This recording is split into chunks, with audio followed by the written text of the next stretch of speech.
Hola a todos, este grupo está conformado por Paiva Yolmaira, Sánchez Kevin y mi persona Moreno Joelvin.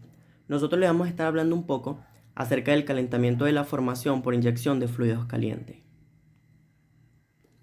Calentamiento de la formación por inyección de fluidos calientes. Calentamiento de la formación. Es deseable calentar el yacimiento eficientemente tomando en cuenta que no todo el calor inyectado o generado en el yacimiento permanece en él, ya que parte de este calor se pierde con los fluidos producidos y parte se pierde hacia las formaciones adyacentes y subyacentes. Objetivo. Básicamente, el propósito general de los métodos de recuperación térmica es aumentar la temperatura del crudo en el yacimiento, de manera que éste pueda fluir más fácilmente. Mecanismos de la transferencia de calor en la formación. Cuando un fluido caliente, bien sea gas, líquido o una mezcla de ambos, es inyectado en una formación, parte de su contenido calorífico es transferido a la roca matriz, así como también a las formaciones adyacentes no productivas. ¿Cómo funciona? Como el fluido inyectado desplaza parcialmente el petróleo, el agua y el gas, este transporta calor a los espacios porosos. ¿Cómo se calientan los fluidos? Bueno, los fluidos en la formación son calentados por conducción y convección. ¿De qué dependen? Dependiendo del tipo de fluido inyectado y de la viscosidad del petróleo, la transferencia conductiva de calor a la roca matriz ayuda a igualar las temperaturas del sólido y del fluido, las que usualmente se consideran iguales en cálculos de inyección de fluidos calientes. Sin embargo, el tipo de fluido inyectado determinará el tiempo al cual se alcanza tal equilibrio térmico. Normalmente, hay un gradiente vertical de temperatura en la formación, en la cual el fluido ha sido inyectado, es decir, paralelo al plano del estrato. Sin embargo, en la gran mayoría de los tratamientos matemáticos de inyección de vapor, la temperatura se considera constante a lo largo de cualquier plano vertical. La transferencia de calor hacia las formaciones adyacentes es por conducción y no existe flujo de fluido. Es oportuno mencionar que las formaciones adyacentes son expuestas a cambios de temperatura con tiempo. Así los gradientes de temperatura dan lugar al flujo de calor en 2 o 3 dimensiones en las formaciones adyacentes. Calentamiento de la formación por inyección de vapor. ¿Qué se experimenta durante este proceso? Bueno, el agua caliente experimenta una caída de temperatura en orden a transferir su calor sensible a la roca y a los fluidos, mientras el vapor puede transferir todo su calor latente sin experimentar cambios de temperatura. Cuando el vapor es inyectado en una formación inicialmente a una temperatura dada, este desplaza una cierta fracción del petróleo en sitio. Como nota, tenemos que a medida que el vapor se mueve dentro de la formación, va perdiendo o transfiriendo calor hasta llegar un momento en el que el vapor se condensa completamente. Hasta este punto, y considerando condiciones ideales, no hay segregación del vapor por efectos de gravedad, espesor, uniforme, inyección a través de todo el espesor. No hay caída de presión, caída de temperatura en la zona de vapor. Se puede establecer que la zona calentada por el vapor se encuentra a una temperatura constante, extendiéndose desde el punto inicial de inyección hasta el punto donde la temperatura cae bruscamente. Saludos cordiales a todos, por acá habla Kevin Sánchez y yo voy a estar hablando acerca de los modelos de Marr y Langevin. ¿Qué se calcula con el modelo matemático de Marr y Langevin? En base a las consideraciones anteriores, Marr y Langevin formularon un modelo matemático que puede utilizarse para calcular el área calentada, las pérdidas de calor y la distribución de temperatura durante inyección de un fluido caliente en una arena petrolífera. ¿Para qué fue desarrollado este modelo? Este modelo fue desarrollado para el caso de inyección de vapor húmedo, suponiendo que la distribución de la temperatura es una función escalonada desde la temperatura del yacimiento hasta la temperatura de la formación. Cabe destacar que las pérdidas de calor se llevan a cabo hasta un punto donde se produce el cambio de temperatura de vapor a la temperatura del yacimiento. A medida que se inyecta más fluido caliente, el área calentada aumenta en la dirección del flujo. Luego, el área a través del cual se lleva a cabo la conducción del vapor o del calor aumenta con el tiempo.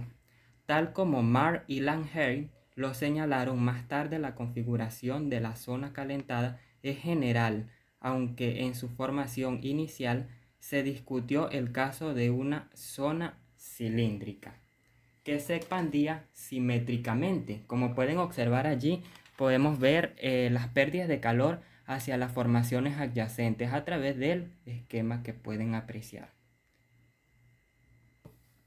Mientras la tasa de inyección de calor sea mayor que el calor consumido, el modelo de Marr y Langhare es válido.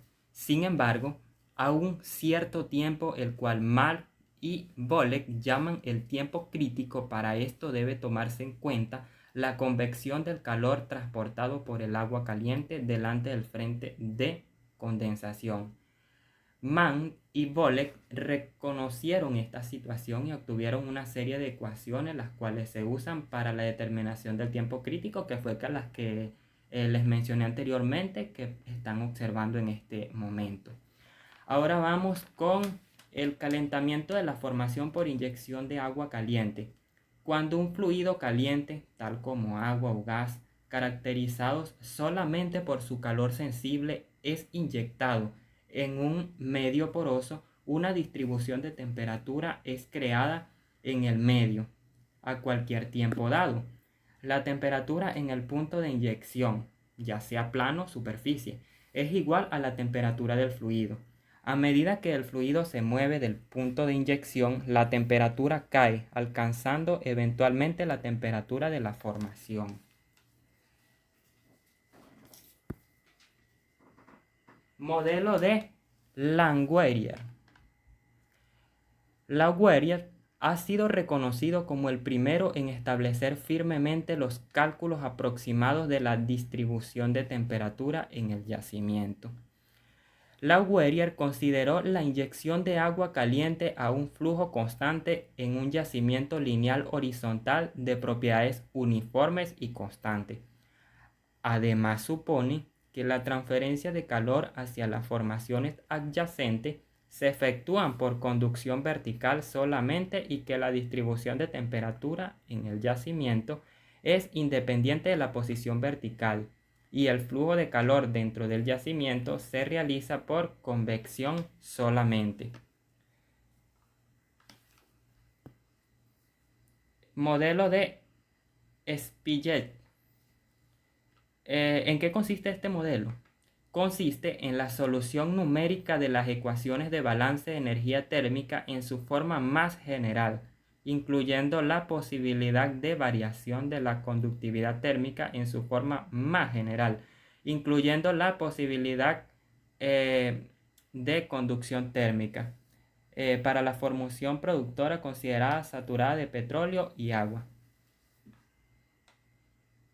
Como pueden observar allí, la ecuación que se propuso para la formación productora de petróleo o agua. Hola, mi nombre es Yolmaira Paiva y vamos a ver lo que es inyección de tasa variable. Los modelos generalizados para este tema. Para estos modelos son los de Marr y Langmuir, además de Marr y Bolek. Estos pueden ser generalizados para tasa variable, resultando en expresiones más amplias, ¿verdad? La tasa de inyección de vapor o agua caliente es pocas veces constante y puede variar ampliamente durante un proyecto. El estudio por Farouk muestra que en el caso de inyección de vapor, el uso de un promedio constante en la tasa de inyección es suficientemente correcto y el error sobre el tratamiento exacto es alrededor del 10% y frecuentemente mucho menos.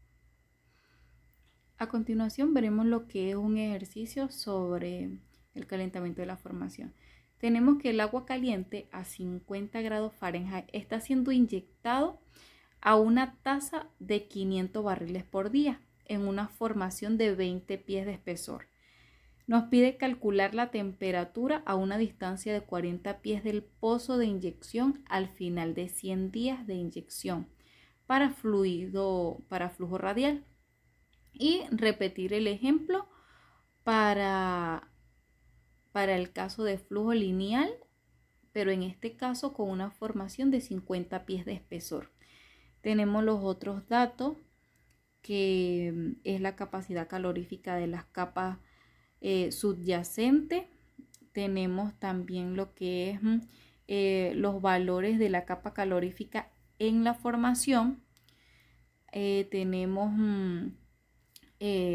KHOV, que es la conductividad térmica de las capas supra y subyacentes. Tenemos también lo que es la temperatura del yacimiento expresada en grados Fahrenheit, la densidad del fluido inyectado y el calor específico del fluido inyectado. Todos esos valores se pueden denotar en los otros datos que nos da el enunciado. Ok, la solución para fluido radial. Lo primero que debemos hacer es calcular el área para radial, ¿verdad? Tenemos que el área es igual a pi por el radio al cuadrado. Lo que hacemos es sustituir los valores y nos da el área en pi al cuadrado. Para el cálculo del tiempo dimensional tenemos lo que es el TD. Decimos que 4 por la conductividad térmica de las capas por la capacidad calorífica de las capas por la temperatura sobre la capacidad calorífica de la formación por el espesor de la formación. ¿Okay? Eso lo que hacemos es sustituir los valores y luego calculamos la distancia dimensional. Tenemos ahí la fórmula.